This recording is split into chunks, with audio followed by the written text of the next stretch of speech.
Olá a todos, estamos aqui para mais um singular neste mês de março. É um mês muito dedicado também a grandes efemérides como a música, a poesia, o ambiente, a água e, portanto, vamos hoje dedicar este programa a uma arte muito relevante para todos nós, mas em particular aqui na cidade de Braga. E estamos precisamente num espaço que fala dessa arte, de música, aqui a sede do Departamento de Música da Universidade do Minho, bem no coração da cidade, no antigo Colégio dos Padres Oratorianos, que já foi biblioteca, já foi liceu e que hoje está ao serviço da Universidade do Minho, do Instituto de Letras, Artes e Ciências Humanas. E espero ter dito corretamente. E para nos falar um bocadinho sobre a música na cidade de Braga, sobre a sua atividade cultural, um bocadinho sobre a sua vida, hoje a nossa convidada é a professora Elisa Lessa e eu agradeço muito ter aceito este convite para estar connosco, porque acho que é uma figura extremamente relevante na nossa cultura e este programa singular é precisamente sobre a cultura bracarense. Portanto, professora, muito obrigado, seja bem-vinda e obrigado por nos receber aqui na sua casa, porque é aqui que trabalha, neste Departamento de Música da Universidade do Minho e obrigado por estar cá e eu vou, se calhar, dar-lhe a palavra, começando também com a primeira pergunta. A professora Elisa Lessa é bracarense, nasceu em Braga, não é bracarense? Fui nascer ao Porto. Foi nascer ao Porto. Porto. Foi simplesmente ir nascer Mas ao foi Porto só e nascer. voltar para Braga, passar 2 dias. Portanto, eu sinto-me completamente bracarense. Muito bem, e é completamente bracarense.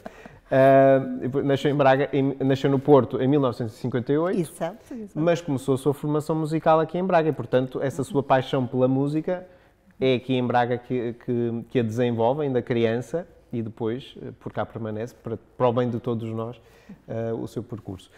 Foi aluna do Conservatório Regional de Braga, não é? Que a professora Adelina Caravana fundou e que deu origem ao atual Conservatório Musical Urs Gulbenkian. Professora, explique-nos, fale-nos um bocadinho de si, destes primeiros anos, mas em particular de onde lhe nasce esta paixão pela música. Muito bem.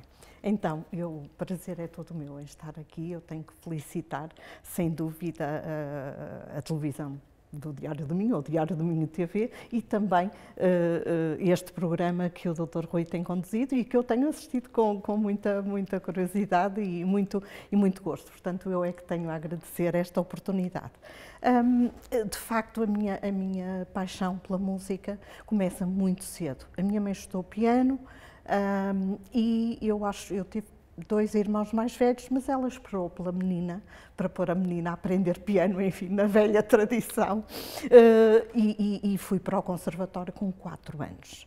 E não frequentei ainda o edifício em São Lázaro, fui já quando o conservatório estava no Campo Novo com todo o edifício, mas tive uma educação absolutamente privilegiada. Uma educação artística, em todo o sentido. Não só na música, mas o conservatório entrava-se e respirava-se arte no conservatório. A ginástica rítmica, o balé, toda uma vivência que era extraordinária e inovadora na cidade e no país para a época, não é? Sabíamos que havia apenas já um projeto em Vila da Feira semelhante, portanto eu fui para o Jardim de Infância, estava lá no Jardim de Infância, mas tinha toda essa formação integrada na música e tive professoras verdadeiramente extraordinárias. Eu lembro-me de uma das minhas professoras de piano, a professora Carolina Pimentel, de me levar para a sala e eu, pequenina, estava a tocar uma peça que se intitulava Os Primeiros Passos. E então ela chamou os meninos que andavam no corredor a subir as escadas para cima e para baixo, que aquilo era uma casa antiga, e anda cá. E então punha os meninos a dar os primeiros passos e eu fechava os olhos e eu via os passos, quer dizer, havia toda uma interiorização extraordinária. A marcha, punha os meninos à volta da mesa a marchar e eu fechava os olhos e interiorizava o que era tocar uma marcha. Então, toda essa sensibilidade artística vem um bocadinho, enfim, da família. As minhas tias também aprenderam música no conservatório, minha mãe certamente transmitiu-se isso também. E desta formação extraordinária de um conservatório que a professora Adelina Caravana criou e soube dirigir com enorme competência e inteligência. Portanto, eu fui uma privilegiada. Sabe que eu lembro-me de ir para o Salão Nobre, o que é hoje o Salão Nobre da Reitoria da Universidade do Minho, eram lá as audições, porque tínhamos lá instituições culturais, antes da universidade, a ocupar o Largo do Paço. E então eu lembro-me de ir estudar e ter aulas de piano lá, e a minha professora dizia-me: olha, Elisa, agora eu vou para casa, estamos na hora do almoço, tu podes ficar a estudar mais um bocadinho e depois o teu avô vem-te buscar. E eu ficava fechada lá, porque era tal a minha paixão pela música que eu perdia o sentido, mas tinha 6 anos. Depois, uma das vezes, fiquei cheia de medo e depois lá desci e lá estava o meu avô no carro a ler o jornal, sem noção das horas, e tive que esperar até às 2 da tarde para voltarem a abrir a biblioteca. Portanto, a música faz parte da minha vida. Eu não consigo conceber a minha vida sem música e depois fui progredindo nos estudos. Academicamente, não é? A professora vai para Lisboa tirar a licenciatura em Ciências Musicais Históricas, na Universidade Nova de Lisboa, não é? Ainda estive no Porto, na Faculdade de Letras, fiz o primeiro ano do curso de Germânicas, porque no meu tempo não havia ainda a licenciatura em Ciências Musicais. Quando eu acabei o curso, o 7º ano do liceu, ainda tive um ano de serviço cívico. Curiosamente, fiz o meu ano de serviço cívico a estudar com os meninos no Conservatório, hoje Carlos de Gulbenkian de Braga, ali nas cabines que havia para os meninos estudarem, foi esse o meu trabalho, que a minha professora de piano, então a professora Maria Teresa Xavier, pianista, discípula da Helena Sá Costa, me chamou e foi o melhor serviço cívico do mundo que eu fiz. Depois fui para o Porto, de facto, mas eu fui para Germânicas porque a questão até da língua alemã, por causa da música e sentir que, enfim, gostava e os meus pais também, que eu estudasse na universidade. E o curso de música não era, na altura, um curso universitário. Mas logo percebi que não era aquilo que eu queria. Aliás, o que eu gostei mais no Porto foram a cadeira de literatura portuguesa. Fui aluna da professora Margarida Loza e a poesia portuguesa, porque eu gosto também muito de poesia. E depois, então, fui para Lisboa, mas eu já sou professora desde essa altura. Eu comecei a dar aulas com 18 anos de educação musical, no segundo, agora é o básico segundo ciclo, não é? 5º e 6º ano. Imagino, tinha 18 anos, estava no primeiro ano da faculdade, achava que estar no Porto a viver era também uma grande responsabilidade para mim, para os meus pais, do ponto de vista económico, e então vi uma vaga e fui dar aulas. Claro que não acreditavam na escola que eu tinha habilitação própria, tinha 18 anos, não chegava quase ao balcão da secretaria, e dei as primeiras aulas com as pernas a tremer atrás da secretária, porque muito difícil enfrentar aqueles meninos a seguir ao 25 de Abril ali em Gondomar, mas foi uma experiência única.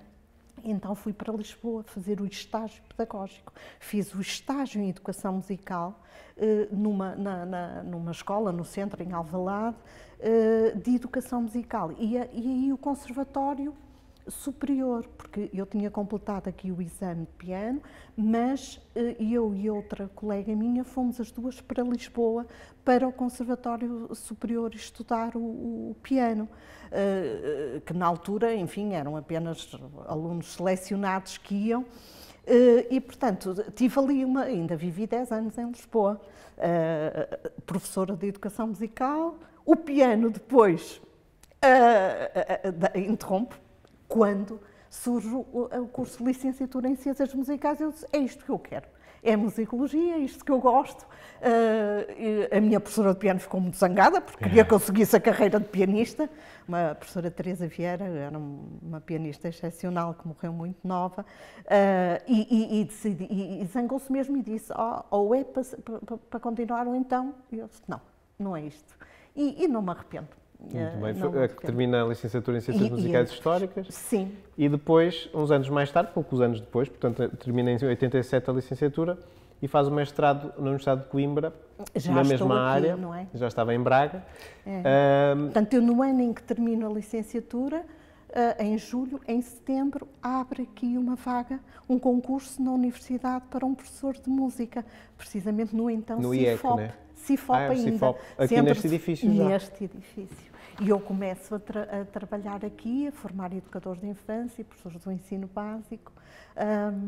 E foi uma experiência nova, porque vinha formada em musicologia, mas foi muito desafiante e tenho muito boas recordações das minhas aulas aos futuros educadores de infância e professores do ensino básico. Foi o meu primeiro trabalho aqui na Universidade do Minho. Foi, o mestrado vem depois, já para passar a assistente, não é? Eu segui a carreira ainda, que hoje já não se usa, mas entrava-se para a universidade como estagiária, depois assistente, depois professora, e depois então é que surge a oportunidade de fazer um mestrado na Universidade de Coimbra, também em ciências musicais. Mas aí já mergulha um bocadinho em Braga, portanto, no tempo a música no tempo de Dom Frei Agostinho de Jesus, portanto, foi um dos grandes arcebispos de Braga, ali na dobra do século XVI para o século XVII. É verdade. Uma tese de mestrado que me deu imenso gosto por tudo de informação a nível da música, porque temos os estatutos de 1600, a Capela Musical de Dom Frei Agostinho de Jesus. São vários estatutos do Cabido, não é? Sim, sim. A capela musical do arcebispo, o gosto dele pela música, os relatórios ad limine, cheios de informação sobre música, e foi um descobrir extraordinário sobre a prática musical na Foi um arcebispo também que vem ainda fazer a adaptação ao Concílio de Trento, e o Cabido, obviamente, a reforma dos estatutos do Cabido era uma dos imponderáveis à época. Exato. E a música na Sé, a questão dos sacrários também, que ele instigou muito. Professora, depois não fica por aí, obviamente, continua e volta à Universidade Nova para fazer o doutoramento também em Ciências Musicais Históricas, e aí aprofunda mais o seu tema de doutoramento, que tem a ver precisamente com os beneditinos do século XVII. XVII, XVIII e XIX, porque 18 e 19. Tracei um quadro geral. De facto, também foi uma investigação que deu a conhecer a prática musical dos beneditinos, que na minha área era de todo desconhecida, portanto não tinha sido estudado até agora. Eu lembro-me de curioso quando fui ter com o meu orientador, o meu querido professor Gerhard Doderer, que é um musicólogo e organista alemão, mas que há muitos anos em Portugal e que tem contribuído para o conhecimento da música portuguesa de forma extraordinária, dizer: professor, eu quero fazer um doutoramento sobre os beneditinos e a música. E ele dizia: Elisa, mas como é que vai conseguir fazer um doutoramento com esse tema? E então, enfim, foram uns bons anos aqui no arquivo, com, enfim, os beneditinos extremamente organizados. Que era do Mosteiro de Tivães, provavelmente, não é? Exatamente, com todos os mosteiros. Eu fiz o meu doutoramento, eu tenho um capítulo sobre os mosteiros beneditinos, já depois da reforma da congregação, não é? Não sou medievalista, mas sobre a prática musical. É extraordinário. Um dos nossos maiores compositores, Frei Diogo da Conceição, por exemplo, que não se sabia, havia até quem dissesse: deve ser um espanhol, um Frei Diego de La Concepción. Teve 20 anos à frente da Capela Musical do mosteiro no Porto, onde dava aulas, lições. São Bento da Vitória, né? Sim. Um homem de grande cultura, as pessoas iam à cela dele e havia conferências, mas o grande problema com o património, não é? Que é um tema que lhe é muito querido. Eu consegui, de facto, informação histórica de relevo e em grande quantidade, mas sem a mesma proporção nos manuscritos musicais. Frei Diogo da Conceição compor durante mais de 20 anos, nós temos 4 obras deles que conheceram, perderam-se todas as outras. Portanto, há muito património musical. Se calhar ainda por descobrir, não é? Oxalá, quem dera, mas pouca esperança, porque com a história enfim, dos mosteiros, sabemos É o que é verdade, que e aconteceu. curiosamente estamos aqui nesta sala, neste salão, onde esteve a Biblioteca Pública de Braga, né? E onde estavam também muitos desses documentos que migraram para a Biblioteca de Braga, outros para a Biblioteca Pública do Porto também. Professora, mas o seu campo de investigação fundamental é Braga e, portanto, podemos dizer que Braga é uma cidade de música, historicamente falando. Se calhar para a maior parte das pessoas não o é, mas quem conhece a história da cidade, né, quem percorreu já a história dos conventos, das ordens monásticas mais devotadas à música, mas, por exemplo, também mais recentemente dos Paivas, que era uma família de músicos que tínhamos aqui em Braga. Tínhamos várias capelas musicais aqui instaladas ao longo do século XIX. E também, recentemente, a professora até teve a oportunidade de publicar um estudo com a Câmara Municipal de Braga sobre as bandas filarmónicas no Concelho de Braga. Também não tínhamos só a banda de Cabreiros. Portanto, Braga tem uma longa história no que a música diz respeito. Sim.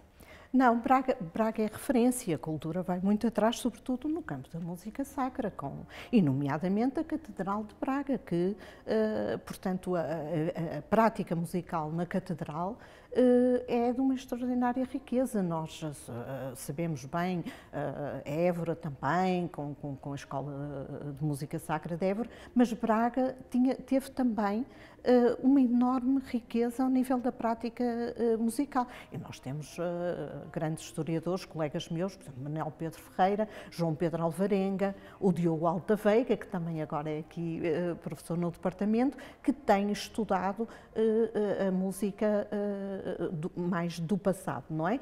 Depois, eu sobretudo estudei mais o século XVIII e a nível de doutoramento ligado aos mosteiros, não na Catedral, mas nos mosteiros também em Braga, não só tibães, mas os mosteiros femininos, que tinham uma prática musical extraordinária.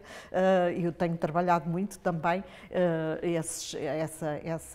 tenho feito o estudo sobre a música nos mosteiros beneditinos aqui e outros, porque temos também os Santa Clara, franciscanos, enfim, todos esses mosteiros antigos da cidade. Mas eu dizia que na Sé, portanto, há essa prática muito relevante de música antiga e depois temos também no século XVIII uma capela barroco, muito rica. O meu marido estudou a música nessa época com um compositor italiano de relevo, António Galassi. Portanto, Braga já foi, eu diria até, muito mais rica em termos de prática, não é? Musical, sem dúvida uma cidade de referência. E depois, bem, a capela foi extinta em 1911, não é? Nós temos os Esmerizes, o João Esmerizes foi o último mestre capela. Ela foi extinta, a capela musical, não é? Mas depois também temos a riqueza do património popular, não é? Toda essa riqueza. Muitas vezes há até alguma transição sem dúvida, do erudito para o popular, sem dúvida. Uma tentativa de réplica. Claro. E sente que já está devidamente estudado, feito o inventário, reproduzido? Não. Pronto, eu também estudei o livro que publiquei sobre o património musical do Bom Jesus, também para mim foi uma revelação muito interessante e agora lembrei-me a propósito dessa ligação entre o popular e o erudito, um dos manuscritos que se conserva do Bom Jesus é a missa da gaita de fole. Portanto, a tradição de um instrumento não erudito é uma tradição que vem naturalmente dos vilancicos, do Natal, mas em que se tocava a gaita de fole. Aqui é a missa dita da gaita de fole, mas que lembra de facto, à porta do templo havia esses cânticos populares de Natal, os vilancicos de Natal. E no Bom Jesus, então, há uma obra dessas, uma missa muito interessante. Ainda não foi feita em Braga também, com pena minha, mas está completa. O manuscrito está completo. Enfim, está em apêndice no livro que escrevi sobre o património musical do Bom Jesus, mas é outro do repertório que podia ser feito. Portanto, houve sempre também essa ligação, mas depois temos também, evidentemente, a questão do folclore, Gonçalo Sampaio, Cancioneiro Minhoto, que tem, lá está, também cânticos tradicionais, sacros religiosos, com esse cariz popular, portanto...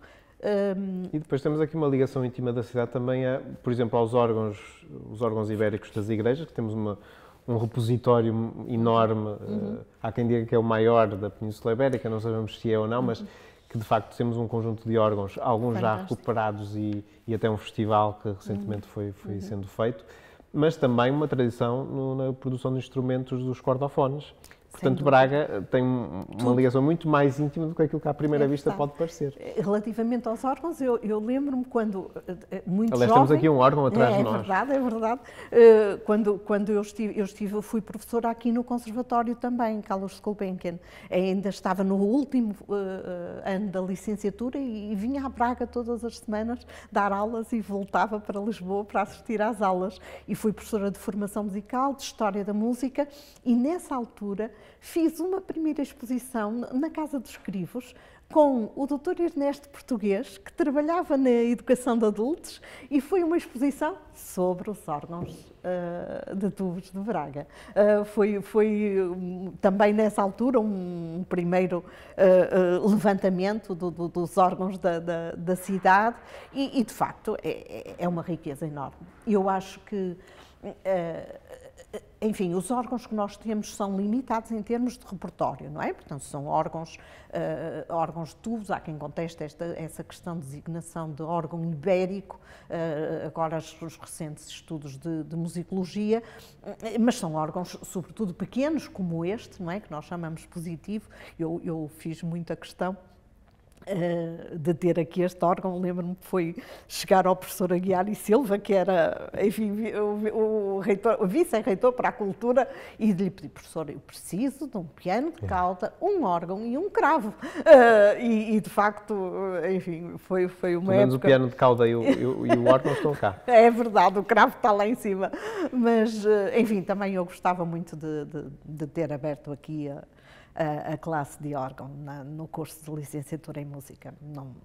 Não tem sido possível até agora, não sei se vai abrir um dia ou não, mas isto a propósito de facto dizer que estes órgãos são órgãos históricos, são fantásticos, têm um valor patrimonial, não é? Temos aqui organeiros de referência, e é uma das áreas em que Braga tem que continuar, de certeza, a investir, não é? Não só recuperar os órgãos, mas também pô-los a tocar. Na questão da formação é importante, né? A universidade, o conservatório, se calhar terem as classes de órgão.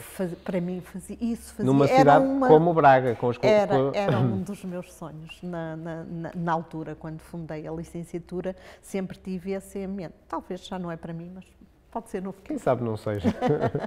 Haja esperança. E no âmbito dos cordofones, acha que Braga tem feito o suficiente para promover esse seu passado, que também é presente, né? Nesse âmbito mais alargado? Eu acho que temos aqui eu diria uma equipa muito, muito interessante, quer com uma prática amadora, mas também prática profissional, que poderia ter aqui um projeto fantástico. Eu nunca me esqueço de uma das minhas viagens, que fui a um congresso a Curitiba, e assisti a um concerto de música popular brasileira, uma orquestra. Eu fiquei absolutamente fascinada. Era um conservatório de música popular brasileira. Para mim, é outra ideia que eu gostaria muito, de ter uma escola de música de cordofones aqui em Braga. E teríamos, se houver esse diálogo entre essa prática amadora e os profissionais. Neste momento, por exemplo, o guitarrista Rui Gama está a fazer o doutoramento aqui na Universidade de Minho. Tem o projeto das cordas dedilhadas também. Das cordas dedilhadas, mas agora está a fazer uma coisa fantástica nessa fusão que diz entre o popular e o erudito, que é, ele está a fazer, enfim, eu sou orientadora, mas sou co-orientadora, ele tem um guitarrista também a co-orientar, que eu não sou de guitarra, mas ele pegou na viola braguesa e está a tocar Carlos Seixas e outros, e a encomendar a compositores, por exemplo, como o Fernando Lapa, que é um compositor que nós conhecemos e que está ligado aqui também ao coro académico, que eu também ajudei a fundar e cantei aqui da Universidade, portanto, a trazer a viola braguesa com uma nova visão, porque eu acho que nós temos que renovar. Não é esta questão de estudar o passado, mas atualizá-lo, não é? Mas trazer esse passado para a contemporaneidade, e acho que esse trabalho vai ser absolutamente fantástico. Eu tenho muitas expectativas, eu gostei imenso de ouvir um bocadinho do Carlos Seixas na viola braguesa com a orquestra, e oxalá o Rui consiga concretizar também outros projetos nessa área. Não sei. Quem sabe se no futuro teremos essa escola. Até aqui na Universidade do Minho, não é?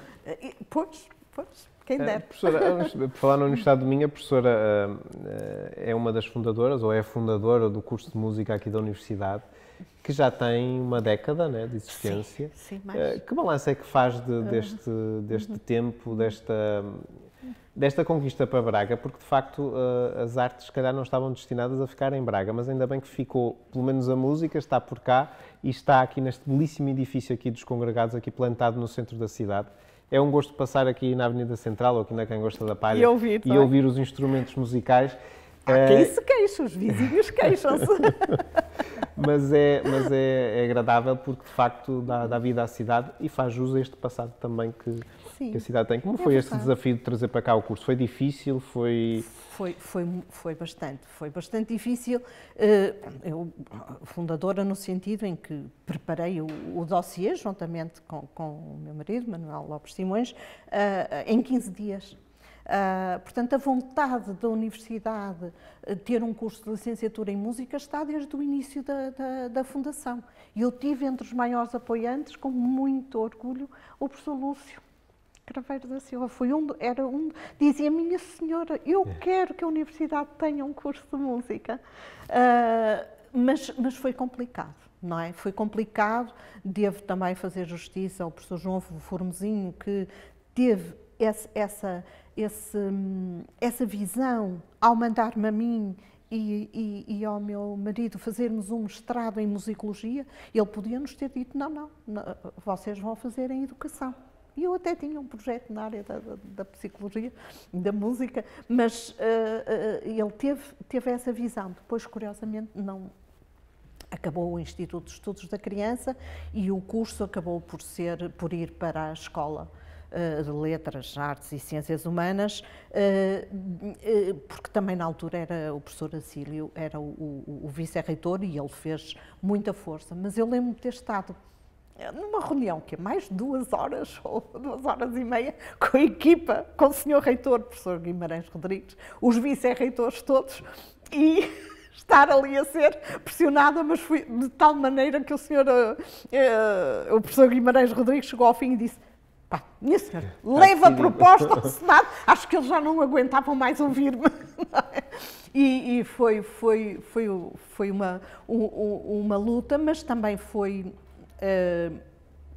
muito bem acolhida. Eu lembro-me que quando o curso foi aprovado no Senado, foi aplaudido de pé.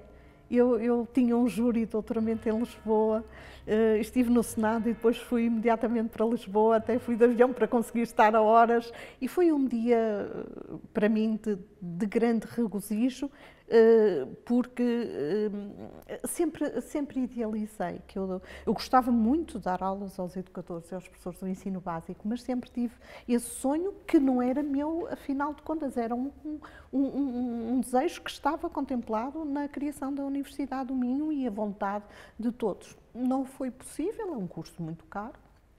Foi uma grande aposta do professor Guimarães Rodrigues, com poucas condições, começamos a trabalhar. Passados estes anos... O que é que um curso destes pode trazer a uma cidade como Braga, que até tem muitas aspirações do ponto de vista cultural? Pois. Acha que poderia ter ido mais longe, já que tendo um curso com formação musical superior na cidade? A própria universidade Há uma orquestra que foi criada, sim, entretanto. eu também criei uma orquestra, fundei mesmo a orquestra, que foi muito bem acolhida na reitoria, é um projeto inédito, mas era a Orquestra de Câmara do Minho, mas numa perspectiva diferente do que é agora. A orquestra agora é a orquestra académica. É feita pelos alunos e tem alguns reforços quando, enfim, o efetivo instrumental não preenche o que é necessário. Mas a minha ideia era diferente, porque eu sempre achei que um curso de música a nível da licenciatura, numa cidade, tinha que ter uma vida cultural que respondesse ao curso, porque o que nós, ao fim destes anos todos, eu vejo também que os alunos continuam, em parte, a alimentar a vida cultural. Ora, eles precisam de referências acima. O meu projeto levou uma volta quando eu saí, não é? Porque a orquestra era com profissionais em que os melhores alunos poderiam ser convidados a tocar, mas selecionados. Como forma de aprendizagem? Exatamente, mas aprender com os melhores, não é? Era uma referência para eles. E a cidade, eu creio que precisava de ter projetos, enfim, de qualidade no campo da música erudita e não serem os próprios alunos até chamados para serem eles os protagonistas e, embora às vezes até, do ponto de vista económico, os miúdos tocam, enfim, nessas orquestras, eu digo miúdos, os alunos da universidade, mas há aqui qualquer coisa que falha ainda, não é? Nós não temos uma orquestra, no sentido do termo, profissional em Braga, tenho que dizer, não é? Por exemplo, o Guimarães, neste momento, tem uma orquestra, teve na capital da cultura, depois havia vontade de continuar, mas não continuou, mas agora foi retomado esse projeto e tem uma orquestra com profissionais, não é? Também convida alguns alunos em formação, mas quase todos já a nível de mestrado, já formados. Mas tem um trabalho regular, uma programação musical. Aqui em Braga, eu penso que isso ainda não existe. Será possível um dia, quem sabe?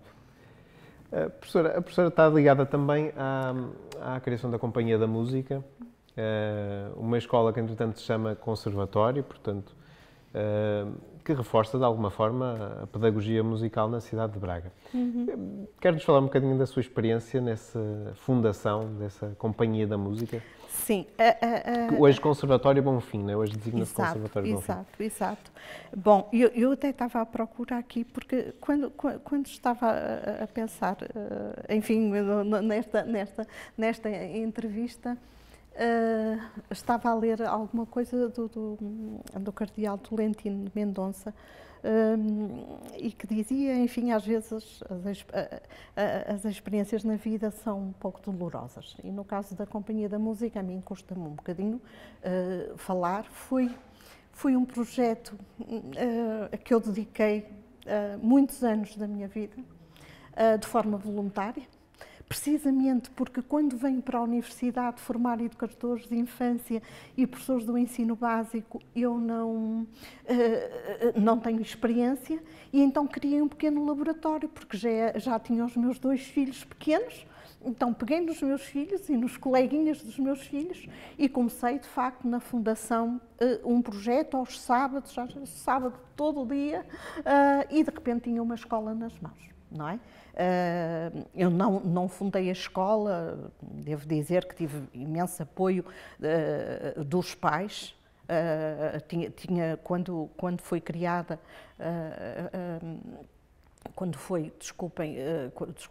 foi feito o novo edifício no Carandá, nós tínhamos 500 alunos e, portanto, são 500 famílias e que, de certa maneira, também tiveram uma intervenção junto do então Presidente da Câmara, do Engenheiro Mesquita Machado, porque estávamos em 2 vivendas já sem condições. Miranda, não é? Sim. E, portanto, enfim, estas coisas só se fazem com a ajuda de todos. Agora, aquele projeto tem muito de mim. Eu comecei até para ter esse grupo de crianças como um laboratório para eu aprender, porque depois vinha aqui para a universidade e com os educadores e os professores eu já tinha trabalhado com as crianças e, portanto, isso foi também muito rico para mim, mas também no aspecto social. Eu tive crianças socialmente desfavorecidas a quem ensinamos música, a quem demos a oportunidade de aprender e sinto muito orgulho no trabalho que fiz, porque alguns deles seguiram música, hoje são profissionais, mas o que me alegra imenso é que todos estes jovens que passaram por mim, muitas agora vêm ter comigo e dizem, a música ficou para sempre nas nossas vidas, não é? São público, continuam a tocar os seus instrumentos, têm imenso prazer em fazer música e, portanto, isso acho que me dá uma alegria enorme ter passado esse privilégio de terem a música nas suas vidas como algo que engrandece a vida e que nos permite ter momentos felizes através da arte. E agora, nunca quis ser dona da escola, a escola não era minha e, portanto, chegou um momento em que senti muitas dificuldades, porque eu não era a gestora financeira, em que discordava da orientação que estava a ser dada, em vários aspectos, e portanto, simplesmente deixei. E depois, a partir daí, vieram as mudanças, mas, enfim... Mais um trabalho que fez pela comunidade, pelo Bracarense. Sim. Mas, entretanto, continua o seu trabalho pela comunidade bracarense e eu gostava aqui de destacar o projeto do património musical das freguesias do Concelho de Braga, que tem levado a efeito desde 2016, desde março de 2016. E eu gostava de lhe perguntar, em primeiro lugar, porque tenho conhecimento que para muitas freguesias é um trabalho quase monográfico que faz, além da parte musical, de levantamento que as freguesias muito saúdam e até em muitas juntas de freguesia está nas paredes das juntas de freguesia, portanto é um trabalho de muito valor. Mas gostava de lhe perguntar primeiro o balanço que faz desse trabalho e como é que ele começou, como é que começou essa ideia e depois em que ponto é que está, porque eu sei que ainda não terminou as freguesias todas do concelho. Então, este foi um projeto enfim, que eu quis desenvolver e que teve um melhor acolhimento, enfim, da equipa onde trabalhou e da senhora vereadora de então, a doutora Lídia Dias, que imediatamente achou o projeto muito interessante e que desde a primeira hora me apoiou. Eu devo dizer que, de facto, foram tempos muito bons, de grande colaboração com o Pelouro da Cultura da Câmara Municipal de Braga e estou muito grata por isso. Este é o levantamento do património musical das freguesias, um património, sobretudo, sacro, mas também popular, etnografia, com a documentação a nível da etnomusicologia e, digamos, da musicologia histórica, mas que me deu imenso prazer, porque primeiro estudar as fontes documentais, mas depois ir ao terreno, não é?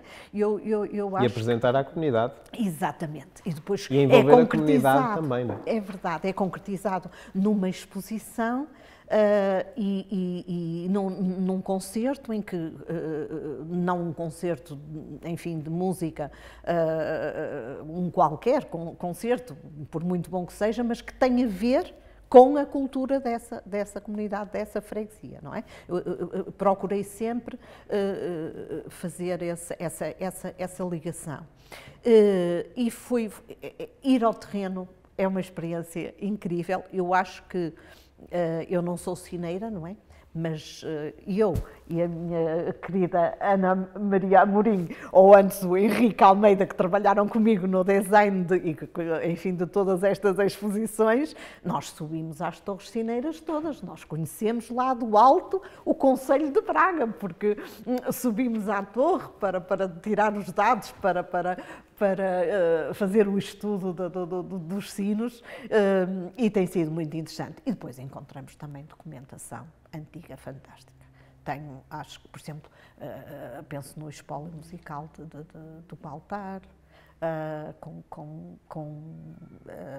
de facto, enfim, património musical de relevo. De uma maneira ou de outra, todos têm, alguns mais para o lado popular, outros mais para o património sacro, mas tem sido de uma riqueza enorme.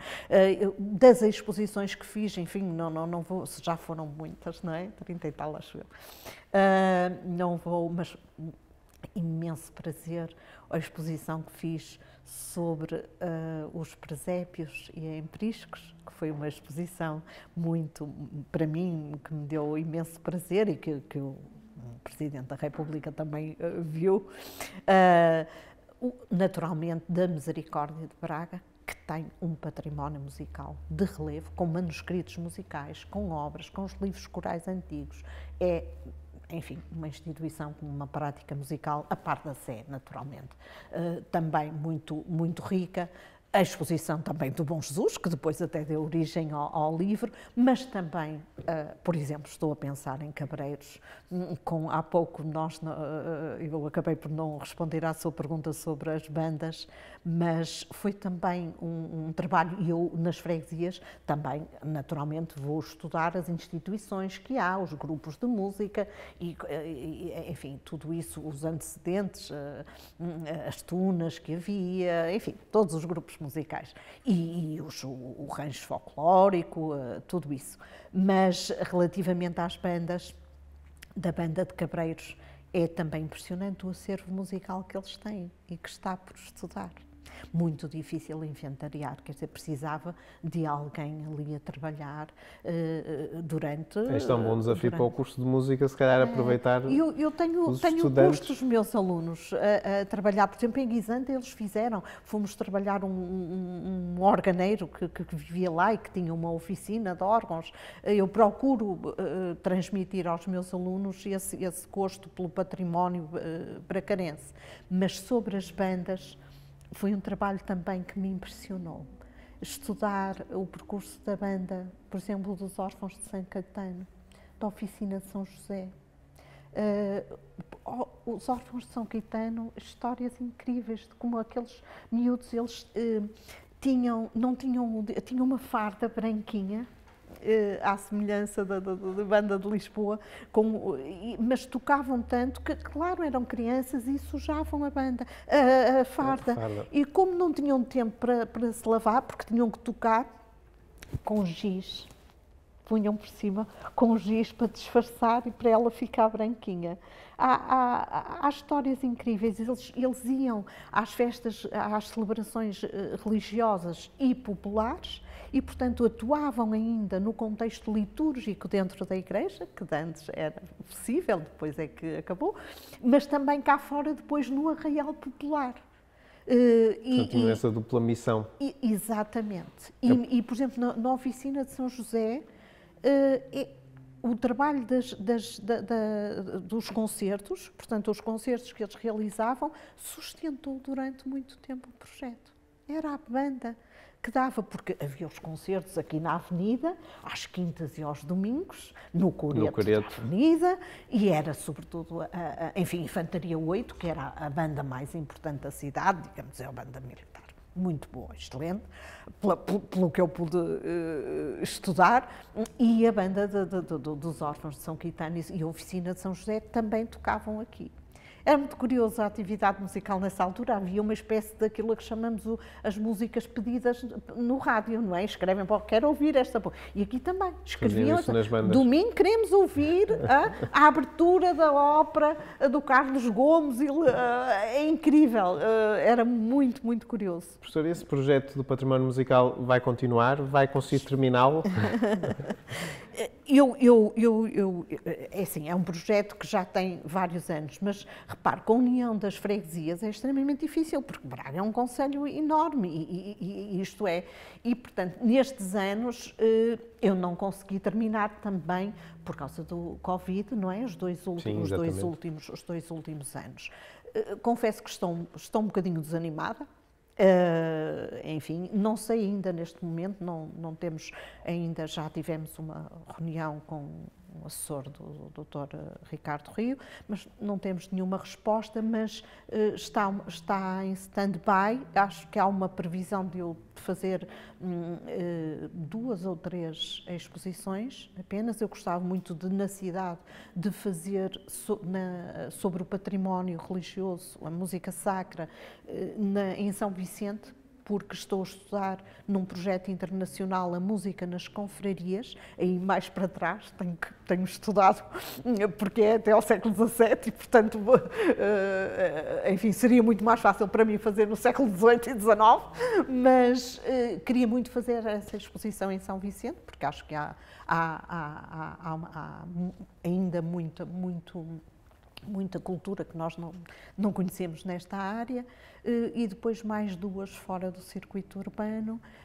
Não sei se de facto se vai concretizar, com muita pena minha. Eu lembro-me que a doutora Lídia Dias tinha a ideia de se fazer um livro com, digamos, o ex-libris musical de cada freguesia. Eu acho que seria muito interessante, porque é possível, destas freguesias todas que eu já fiz, escolher, digamos, a peça especial em cada freguesia.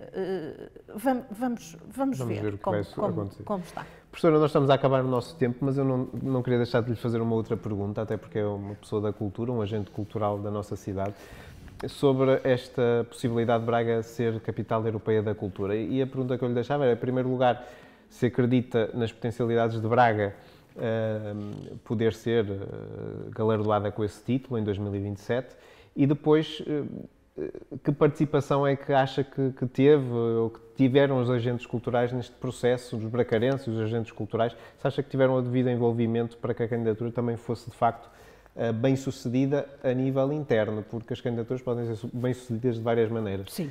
Mas se acha que foi construído um edifício pronto para ter o devido acolhimento? Confesso que me coloca outra questão dolorosa, foi a da Companhia da Música e agora a da Capital da Cultura, enfim, para mim a candidatura, eu tenho que ser absolutamente honesta, e eu falo no campo da música erudita, é uma desilusão. Para mim, eu confesso que agora até me afastei um pouco, não tive grande envolvimento, apesar de quando me perguntaram sobre aquele primeiro documento, eu, enfim, tive a oportunidade de enviar alguma coisa. O que é que eu posso dizer? Enfim, é a visão de um grupo, eu diria, bastante jovem, não é? Sobretudo.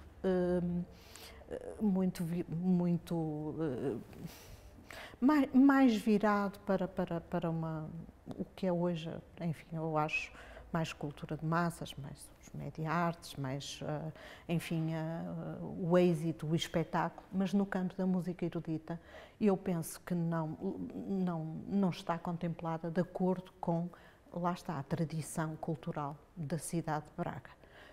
Mesmo o primeiro documento, veja que nem havia referência sequer aqui ao Departamento de Música da Universidade do Minho, Conservatório Carlos de Gulbenkian, que é uma escola secundária de música, a Fundação, como é, o Conservatório Bonfim, estava lá como fazendo, mas o Departamento de Música não era sequer citado. Penso que, enfim, quem faz, quem propõe, é sempre alvo de críticas. Nós não vemos tudo, as pessoas não veem da mesma maneira, não é? Só quem não faz nada é que não é criticado. Portanto, eu desejo as maiores felicidades à candidatura na Capital da Cultura. Gostaria muito, naturalmente, que Braga pudesse enfim, ser Capital da Cultura, mas eu não tive qualquer intervenção, mas não é por isso também que critico. Eu não tenho que estar em tudo, nem para fazer parte de tudo, embora considero que no campo da música erudita seria possível, como diz, construir alguma coisa mais de base e com mais relacionado com a própria cultura da cidade. Mas não é esse todo o plano que está em cima da mesa. É uma opção. Foi a opção que, enfim, quem é responsável entendeu seguir. Da minha parte, fico com pena. Muito bem. Professora, muitíssimo obrigado Obrigada, por estar presente connosco neste singular. É o quarto singular desta série e, portanto, foi um gosto estar consigo neste mês de março no programa Singular. E aí para casa agradeço também a atenção em Braga, em todo o mundo, onde nos puder acompanhar a partir da DMTV. Cá estaremos no próximo mês com mais um convidado para falar da cultura na cidade de Braga. Muito obrigado.